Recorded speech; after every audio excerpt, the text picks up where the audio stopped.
Salut à tous et bienvenue sur le Top Découverte. L'une des choses les plus passionnantes de l'archéologie est qu'elle est en constante évolution. Chaque année, des découvertes archéologiques incroyables nous amènent à reconsidérer notre histoire. Voici 7 découvertes archéologiques récentes qui ont changé notre vision de l'histoire. Mais avant de commencer, n'oubliez pas de vous abonner si ce n'est pas encore le cas et de bien cliquer sur la barre des notifications afin de ne rien manquer. C'est parti. Numéro 7, une bouteille de sorcière. Remplie de dents, d'épingles et d'un liquide étrange, une bouteille mystérieuse datant du 19e siècle a été découverte par des ouvriers du bâtiment dans la cheminée d'un vieux pub à Watford en Angleterre. Des bouteilles de sorcière remplies d'épingles tordues, d'ongles, d'épines, d'urine, de cheveux et même de dents étaient régulièrement utilisées pour éloigner le mauvais sort entre le 16e et le 18e siècle. Selon les chercheurs, cet étrange assortiment était censé attirer les sorcières dans la bouteille où elles se retrouvaient piégées sur les pointes acérées des épingles. Mais au milieu du 19e siècle, de tels talismans étaient considérés comme dépassés, faisant de cette découverte une véritable anomalie. Numéro 6, le Stone Age espagnol. Longtemps immergé sous les eaux du réservoir de Guadalqueñas, le domaine de Guadalperal, mieux connu sous le nom de Stone Age espagnol, a été rendu visible lors de l'été 2019 alors que la sécheresse a frappé la région d'Estrémadure en Espagne. Le domaine de Guadalperal se compose d'environ 150 monolithes de granit, certains atteignant jusqu'à 2 mètres. Le domaine de Guadalperal pourrait ainsi être plus de 2000 ans antérieur à Stone Age. Depuis 1963, le site est immergé sous les eaux du lac du barrage de Guadalqueñas, ce qui contribue à le détériorer en érodant les pierres et les gravures. Comme à Stone Age, les monolithes de granit forment un temple du soleil et un cimetière. Il semble qu'ils aient eu un but religieux, mais pas seulement. Ils auraient eu également un but économique, étant donné qu'il s'agit de l'un des rares points de la rivière où il est possible de traverser. Donc c'était une sorte de plaque tournante du commerce. Numéro 5, le tombeau de Romulus. C'est pour le moins une découverte inattendue. Au début 2020, après un an de recherche, une équipe d'archéologues du parc archéologique du Colisée a affirmé avoir fait une découverte historique, un sarcophage qui serait dédié au fondateur mythologique de la cité Romulus. C'est dans le secteur de l'ancien forum romain, lors d'importantes fouilles, que les chercheurs ont découvert un sarcophage dans une chambre sous l'ancien Capitole. Pourquoi serait-il celui de Romulus ? Premièrement, les fouilles ont été actées suite à une étude sérieuse des documents datant de 1899 correspondant aux recherches de Giacomo Bonni, un archéologue et architecte italien de la fin du 19e siècle. L'archéologue y mentionnait la découverte du lapis niger, une stèle en tuf volcanique qui, d'après des faits historiques ainsi que diverses recherches, serait l'emplacement mythique où Romulus aurait disparu ou aurait été tué, Romulus étant le fondateur mythique de la ville 750 ans avant notre ère et le premier roi de la cité. Ceci explique donc cela. C'est donc en suivant les études de Giacomo Bonni que les archéologues se sont mis à la recherche d'édifices traditionnels de la culture gréco-romaine qui devaient être au-dessus de la tombe de Romulus. Ce cheminement d'indices a en effet conduit les chercheurs à mettre en œuvre cette fouille. Cette découverte incroyable en découle. Il s'agit d'un sarcophage d'1,40 m de long ainsi que d'une petite pierre circulaire. Le sarcophage datant du 6e siècle avant notre ère. C'est à coup sûr un monument important qui jette un nouvel éclairage sur notre histoire. Numéro 4, un dinosaure momifié. En creusant dans une mine canadienne un jour de 2011, un travailleur a été choqué de découvrir un spécimen de nodosauren vieux de 110 millions d'années, presque parfaitement conservé.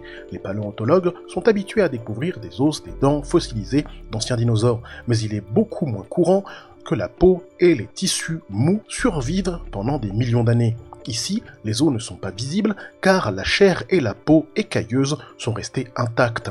Après 7000 heures de travail minutieux par un préparateur de fossiles, l'incroyable découverte a été dévoilée au Royal Tyrrell Museum of Paleontology à Alberta au Canada en 2017. De façon inattendue, l'analyse de la peau a montré un ombrage qui indique que le nodosaure mangeur de plantes, malgré sa taille, a utilisé le camouflage pour se cacher des prédateurs. Numéro 3, l'iPad byzantin.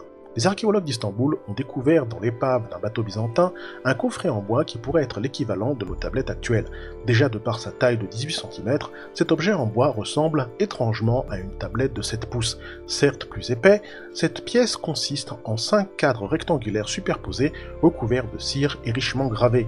L'un d'eux, contenant des mots gravés en grec dans la cire, laisse penser qu'il permettait aux marins de prendre des notes, comme le faisaient les Grecs durant des siècles.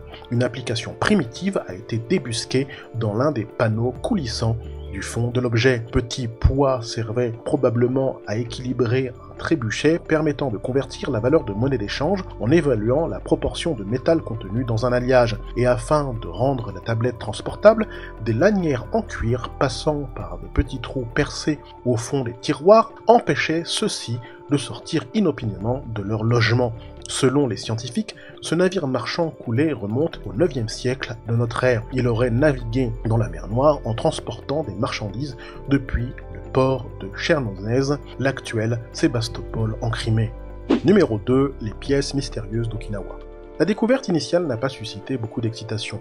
En 2016, 10 pièces ont été découvertes lors de la fouille d'un ancien château japonais. Les chercheurs du site d'Okinawa ont d'abord pensé qu'il s'agissait de pièces modernes, mais un bon lavage a révélé que les pièces étaient non seulement étrangères, mais également frappées entre 300 et 400 de notre ère. Cela a provoqué une telle incrédulité que les experts japonais ont initialement soupçonné que les pièces avaient été cachées comme un canular au château de Katsuren, un site du patrimoine mondial construit au XIVe siècle. Après avoir rejeté cette idée, les experts ont scanné les disques et détecté des chiffres et des lettres romaines à la surface. La solution n'est pas aussi simple que de suggérer un lien entre les deux cultures. Les archéologues ne croient pas qu'il y ait eu un contact direct entre le château de Katsuren et l'Empire romain, laissant ouverte la question de savoir pourquoi et comment les pièces de bronze et de cuivre se sont retrouvées à Okinawa, car les marchands d'Asie de l'Est n'utilisaient pas d'argent occidental. Numéro 1. La dague extraterrestre du roi Tout.